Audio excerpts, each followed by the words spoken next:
Hi, it's Jacqueline or Galacticat, and today I'm going to show you how I draw Patch from 101 Dalmatians.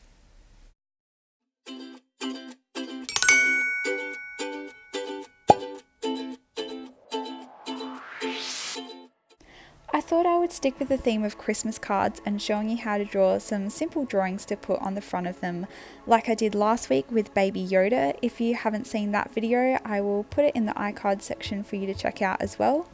But I thought I would stick with the theme of Disney this week, but I went a little bit more traditional, and as I said in my intro, I'm drawing Patch from 101 Dalmatians.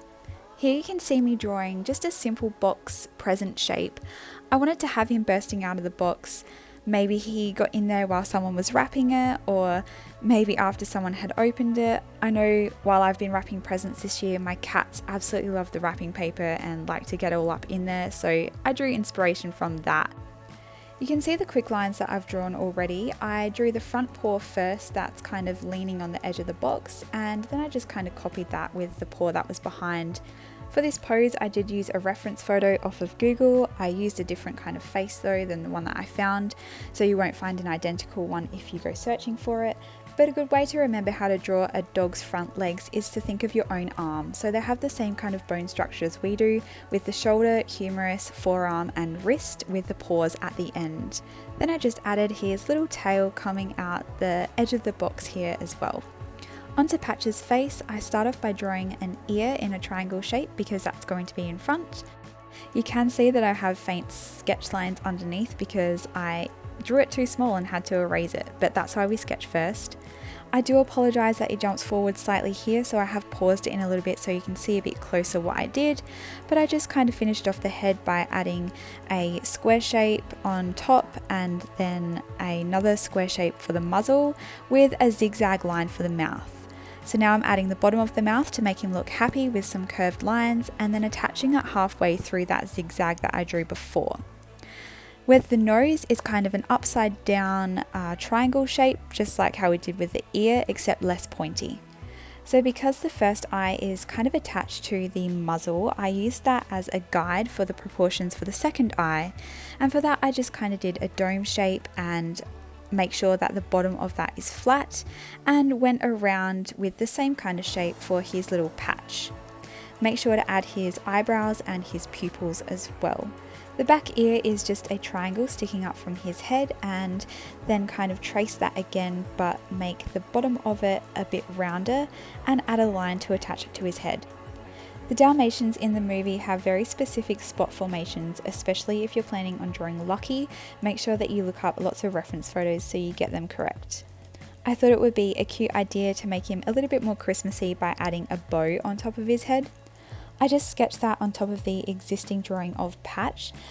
If you add it first, then your lines might be a bit wonky as to where his head and ear will go, so I like adding it after and then erasing what's underneath. I thought I'd add a little bit of paper in the box as well, so I just drew these zigzaggy lines on either side to make it look like it's bursting out with him. So our sketch is pretty much done at this point. I'm just adding a little Merry Christmas at the bottom. You can add whatever you like or nothing at all if that's your jam, but it's completely up to you. This here is a kneadable eraser. I probably bought it 10 years ago from Officeworks, but I just use that to clean up the sketch and lighten up my lines. I like to use my Sharpie pen for the outline, and then I go in at the end with my Artline marker, which is much thicker, but it does bleed with watercolour, so if you are planning on using watercolour, just keep that in mind to do that after. If I'm drawing any kind of animal with fur, or I'm drawing anything fluffy like the stocking in my last video, I like to break up the outline like what I'm doing here. So I've zoomed in so you can see a little bit easier what I mean. I think it adds another level of softness than a harsh line could. Of course, if you prefer that solid outline, you're more than welcome to do that. This is just the style that I've adapted over the years. You can see that even in the bow, I've broken up the outline as well.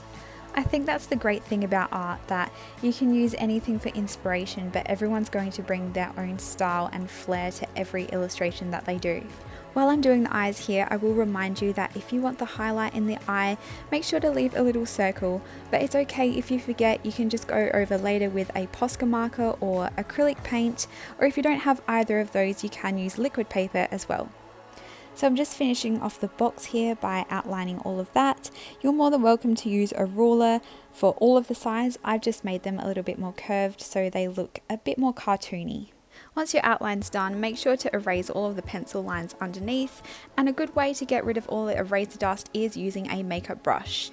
It just makes it a lot easier than using your hand, because your hand can get sweaty or oily and put that all over your piece. The last thing I do is add some of those fur lines, like how I did in the outline, just all over his body to make him look fluffy. And that's pretty much it. After that, you can move on to colouring in whichever way you like. Of course, I've chosen to use watercolour. Of course, you can do a flat wash of colour, but I like shading mine, and a quick tip for shading the white parts of the dog is to use a really light blue colour. You'll see how I do this with the watercolour a bit further on in this little speed paint section, but for now that's pretty much it. Let me know in the comments section below which Disney movie was your favourite as a child and which character you'd like to see painted next. I had a few favourite movies. I liked Aladdin, Aristocats, and of course 101 Dalmatians. I think I played those 3 videos so much that the start of each of them is all grainy from rewinding the tape so often. Yes, I am that old that I watched these on VHS. Anyway, it's probably about that time where I stop rambling, and remember, if you're interested in seeing how I do that blue shading I was talking about before, to keep watching.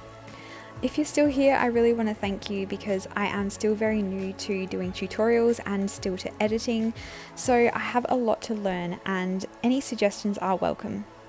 If you like this video, make sure to leave a thumbs up, and if you haven't already, subscribe to my channel to see more like this.